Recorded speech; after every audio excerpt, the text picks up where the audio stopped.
Welcome back study with Bihari Bamu, आपका स्वागत है। आज हम बीपीएससी के 132 का आज हम अगला यूनिट शुरू करेंगे और यूनिट 4 का क्वेश्चन आंसर अगले वीडियो में डिस्कस करेंगे। ठीक है, समय ना मिलने के कारण उपलब्ध नहीं है हमारे पास, क्वेश्चन नहीं बना पाए और आज समय पर वीडियो नहीं आई, उसके लिए माफ़ी चाहते हैं क्योंकि थोड़ा इधर बारिश के चलते नेटवर्क काम नहीं कर पा रहा था। ठीक है, चलिए आज हम पढ़ते हैं मौलिक अधिकार। और स्टार्ट करने से पहले आपसे एक रिक्वेस्ट है कि आप जो भी कोई भी पहली बार जुड़ रहे हैं हमारे चैनल से, वो कृपया लाइक करें, सब्सक्राइब करें और शेयर करें। चलिए शुरू करते हैं। चलिए इसमें देखते हैं क्या क्या पढ़ना है। उद्देश्य, प्रस्तावना, ऐतिहासिक परिप्रेक्ष्य और 1925 का राष्ट्रमंडल विधेयक था उसको पढ़ना है। नेहरू रिपोर्ट पढ़ना है 1928 का, और 1945 का सुप्रू रिपोर्ट पढ़ना है। मौलिक अधिकारों की उप समिति पढ़ना है। मौलिक अधिकारों की प्रमुख विशेषताएं पढ़ना है। 6 मौलिक अधिकार जो हैं उनको पढ़ना है। मूल सिद्धांत पढ़ना है और उसको उचित प्रतिबंध क्या क्या है वो सब पढ़ना है। चलिए शुरू करते हैं। उद्देश्य में हमें क्या क्या पढ़ना है। मौलिक अधिकारों का परिक्षेप और उनकी प्रमुख विशेषताएं, और 6 मौलिक अधिकार और मौलिक अधिकारों का प्रतिबंध। चलिए प्रस्तावना में पढ़ते हैं। भारतीय संविधान में प्रस्तावना में आपने पढ़ा होगा कि जिसमें यह कहा गया कि हम भारत के लोग सभी नागरिकों के लिए स्वतंत्रता, समानता, न्याय, सुरक्षा और सम्मान प्राप्त करने का वचन लेते हैं। इस प्रतिबंधों के संविधान के भाग 3 या 4 में रखा गया है। भाग 3 में मौलिक अधिकारों से संबंधित है, यह आपको याद रखना है। भाग 3 में मौलिक अधिकारों से संबंधित है, आगे भी हम पढ़ेंगे। चलिए शुरू करते हैं आगे। जबकि भाग 4 में राज्य के नीति निर्देशों सिद्धांतों को पढ़ना है। ठीक है, आप नीति निर्देश सिद्धांतों के बारे में इकाई संख्या 6 जो है उनमें विस्तार से आप पढ़ पाएंगे। ठीक है, मौलिक अधिकार नियोजित है, इसका अर्थ है कि कोई व्यक्ति मौलिक अधिकारों का उल्लंघन करता है तो यह व्यक्ति जिसके अधिकार का उल्लंघन हो रहा है वो उसके लिए न्यायालय के पास जा सकता है। ठीक है, नीति निर्देश सिद्धांतों के लिए ऐसी कोई व्यवस्था नहीं है, ये पूरी तरह से गैर न्यायाधिकृत है। अर्थात यदि राज्य नीति निर्देशों का अनुपालन नहीं करता है तो नागरिक उसके खिलाफ न्यायालय में पास नहीं जा सकता। ठीक है, चलिए आगे इसको हम विस्तार में पढ़ते हैं। चलिए पहला है ऐतिहासिक प्रतिक्षेप।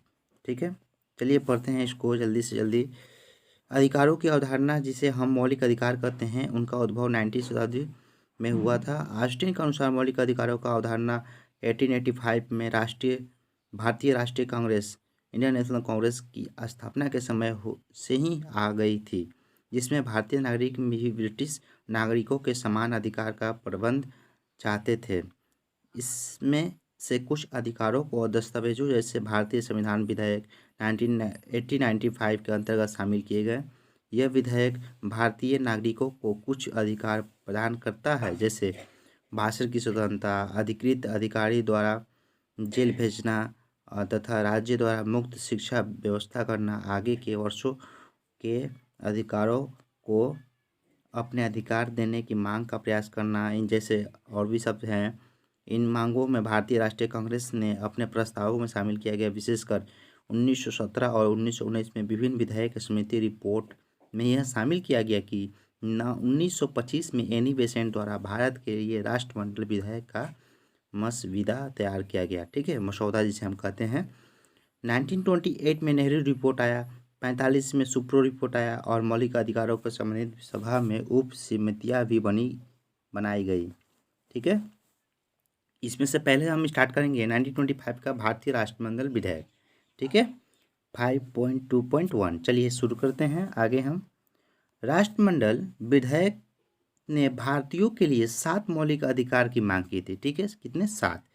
इन अधिकारों में शामिल है व्यक्तिगत स्वतंत्रता, विवेक की आज़ादी, बात करने की आज़ादी, एकत्रित होने की स्वतंत्रता एवं कानून के समक्ष समानता। इस विधेयक में प्राथमिक शिक्षा को मुक्त रखने का भी प्रावधान था। मार्ग का समान रूप प्रयोग करना, न्याय और प्रदान एवं व्यवसाय करने के स्थान के लिए समान व्यवस्था करने की प्रावधान था। ठीक है, इतने राष्ट्रमंडल विधेयक में क्या क्या था? पहला है व्यक्तिगत स्वतंत्रता मिलेगी, विवेक की आज़ादी मिलेगी, बात करने की आज़ादी, एकत्रित होने की आज़ादी मिलेगी, ठीक है। कानून के समक्ष समानता, सबका हो, तो उसके लिए विधेयक में प्राथमिक शिक्षा को मुक्त करने की प्रावधान भी था। मार्ग का सम्मान, जो रास्ते नगर बनते थे उनको सबको यूज़ करने यानी प्रयोग करने का भी था। न्याय और प्रावधान की व्यवस्था रखने के लिए स्थान के लिए समान व्यवस्था करने का प्रावधान भी था। चलिए नेहरू रिपोर्ट पढ़ते हैं 1928, ठीक है। 1925 में राष्ट्रमंडल विधेयक में इतना ही था। चलिए 1928 में नेहरू रिपोर्ट पढ़ते हैं। राष्ट्रमंडल विधेयक के प्रिंट होने के तत्पश्चात, ठीक प्रिंट हुआ उसके बाद 1927 में साइमन कमीशन ने भारत का दौरा किया, जिसका मूल मकसद था भारत में संवैधानिक सुधार एवं संभावनाओं का परीक्षण करना। कितनी सुधार हुए हैं, कितने नहीं हुए हैं, कितना संभावना है, कितनी बाकी है, उसको लिए वो आया। कौन आया? साइमन कमीशन, ठीक है। साइमन कमीशन के जवाब में कांग्रेस ने एक प्रस्ताव पारित किया, ठीक है। एक प्रस्ताव पारित किया, क्या है उसको आगे देखते हैं, जिसमें एक समिति के गठन का प्रावधान था। यह समिति मद्रास में आयोजित वार्षिक सत्र में गठित की गई थी, जिसका उद्देश्य था भारत के लिए स्वराज संविधान का मसौदा तैयार करना। किसके लिए? उसका मकसद क्या था?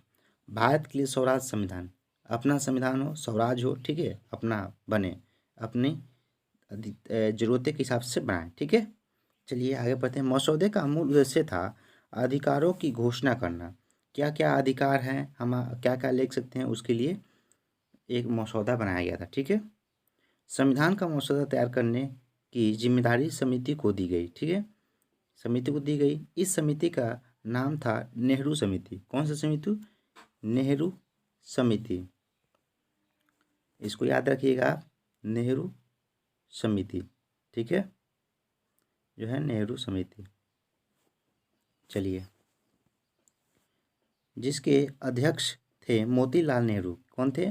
मोतीलाल नेहरू। जो प्रथम प्रधानमंत्री बने थे वो है मोतीलाल नेहरू। नेहरू रिपोर्ट में मौलिक अधिकारों को प्राप्त करने की जरूरत को रेखांकित किया, जो कि औपनिवेशिक शासन ने उन्हें देने से मना कर दिया, ठीक है। और वास्तव में नेहरू रिपोर्ट में जो मौलिक अधिकार एवं संबंधित प्रावधान थे वे राष्ट्रमंडल विधेयक में शामिल अधिकारों की ही पुनरावृत्ति थी। उसी से थोड़ा अपग्रेडेड था, कुछ संशोधन थी, ठीक है। नेहरू रिपोर्ट में जो पहले हम पढ़ चुके हैं, यहाँ पर भारतीय राष्ट्रीय विधेयक में से कुछ कुछ कॉमन था, कुछ कुछ संशोधन थे, ठीक है। चलिए आगे पढ़ते हैं। इस रिपोर्ट में अल्पसंख्यकों के अधिकारों की रक्षा करने की जरूरत को भी रेखांकित किया गया है, ठीक है।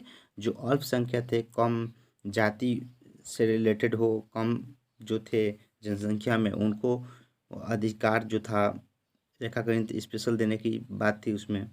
चलिए आगे पढ़ते हैं। कांग्रेस पार्टी ने अपने 1931 में हुए कराची सत्र में जनता के शोषण को समाप्त करना तथा राजनीतिक स्वतंत्रता के साथ साथ आर्थिक स्वतंत्रता प्रदान करने की जरूरत को महसूस किया, ठीक है। क्या क्या हुआ सत्र में? वो जो 1931 में कराची में जो हुआ था, कांग्रेस पार्टी का बैठक हुई थी, उसमें जनता के शोषण को समाप्त करना था, ठीक है। जो जनता का शोषण कर रहे थे, ठीक है, उसको समाप्त करना था। राजनीतिक स्वतंत्रता के साथ साथ आर्थिक स्वतंत्रता प्राप्त करने की जरूरत में महसूस थी, ठीक है। इसने यह सुझाव दिया कि मजदूर वर्ग के हितों के लिए रक्षा के लिए उपयुक्त कानून बनाया जाए। जो मजदूर हैं, रोज़ कमाते हैं, रोज़ खाते हैं, उनके लिए कुछ अलग से प्रावधान, जो कानून था, उपयुक्त कानून बनाया जाए, ठीक है। चलिए नेक्स्ट पढ़ेंगे हम 1945 का शिप्रो रिपोर्ट। क्या? 1945 का शिप्रो रिपोर्ट, ये भी इम्पोर्टेंट है। चलिए नेक्स्ट पढ़ते हैं।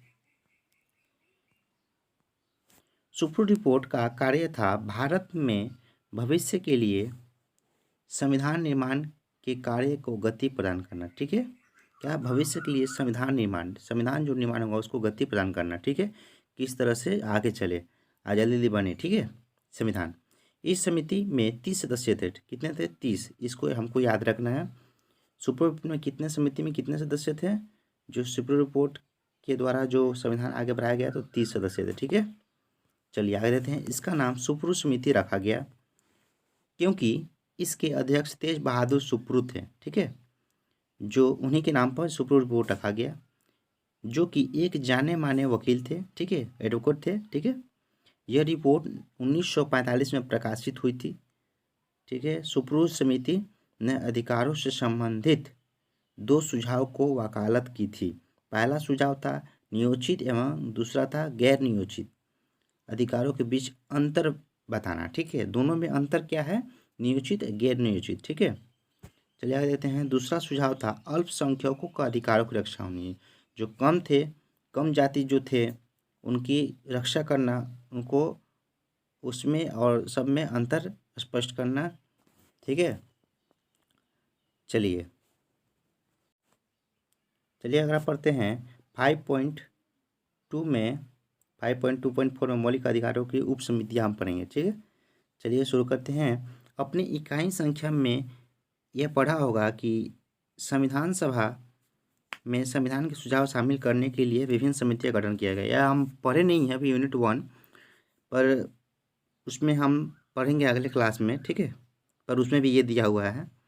इनमें से एक समिति वो थी जिसमें मौलिक अधिकारों, अल्पसंख्यकों के अधिकारों एवं जनजातीय अधिकारों के ऊपर अपने सुझाव प्रस्तुत करते थे।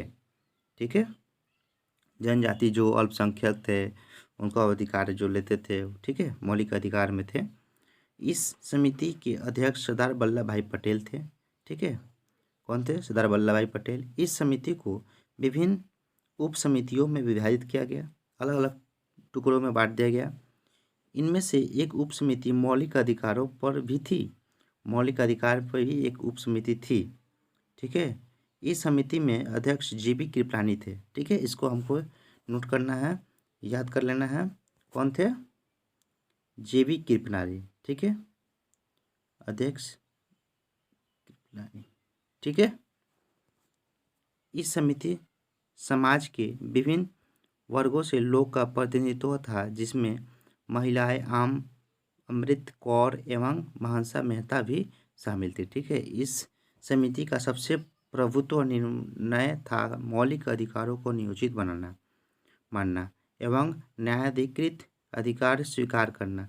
इस समिति के सुझावों को संविधान के भाग 3 में शामिल किया गया था, जब संविधान सभा के ऊपर चर्चा कर ली गई थी। ठीक है, चलिए मौलिक अधिकारों पर, चलिए आज तक के लिए इतना रहने दीजिए। ठीक है, वीडियो लंबी ना हो जाए, तो आज के लिए इतना में। अगले दिन हम पढ़ेंगे 5.3 मौलिक अधिकारों।